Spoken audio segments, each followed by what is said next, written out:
সম্প্রতি কোর্ট একটা রায় দিয়েছে যেখানে বলা হয়েছে যে কোনো মহিলা যিনি উপার্জন করছেন উনি যদি ভবিষ্যতে ডিভোর্স চান সেই ক্ষেত্রে সেই ডিভোর্স চলাকালীন কোনো রকম অ্যালিমনির অ্যামাউন্ট উনি দাবি করতে পারবেন না হাজবেন্ডের থেকে। এতদিন পর্যন্ত কিন্তু যে সমস্ত মহিলারা উপার্জন করছেন ওনারাও কিন্তু ডিভোর্সের সময় অ্যালিমনির টাকা পেতেন।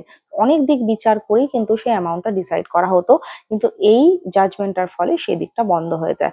যদিও আমাদের হিন্দু ম্যারেজ অ্যাক্টে কোথাও লেখা নেই যে হাজবেন্ডই শুধুমাত্র অ্যালিমনির টাকা ওয়াইফকে দেবে, সেখানে লেখা আছে স্পাউস শব্দটা, কিন্তু আমাদের সমাজ এমন একটা জায়গায় দাঁড়িয়ে যেখানে শুধুমাত্র অর্থ দেওয়া বা টাকা দেওয়ার সমস্ত রকমের দায়িত্ব সবসময় হাজবেন্ডস এর ওপরেই থাকে।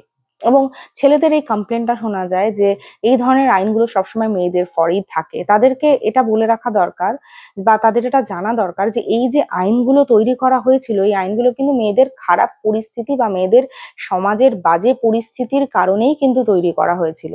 এখন একটু পরিবর্তন হয়েছে এবং এই জাজমেন্টটা এটাই প্রমাণ করে যে আমাদের যদি সত্যি সত্যি সমাজের পরিবর্তন হয় তাহলে পুরুষ মানুষদের মনে হয় এই ধারণাটা আস্তে আস্তে ভেঙে যাবে যে সব আইন কানুনই মেয়েদের ফরে রয়েছে। এমনটা কিন্তু নয়। সময়ের সাথে সাথে বা সমাজের পরিবর্তনের সাথে সাথে কিন্তু জুডিশিয়ারির আইন কানুনও পরিবর্তনশীল এবং এই জাজমেন্টটা কিন্তু সেটার প্রমাণ। এটা মাথায় রাখতে হবে যে আমাদের সমাজটাকে আস্তে আস্তে উন্নত করতে হবে এবং এটার দায়িত্ব কিন্তু দুজনকেই নিতে হবে, পুরুষ এবং মহিলা।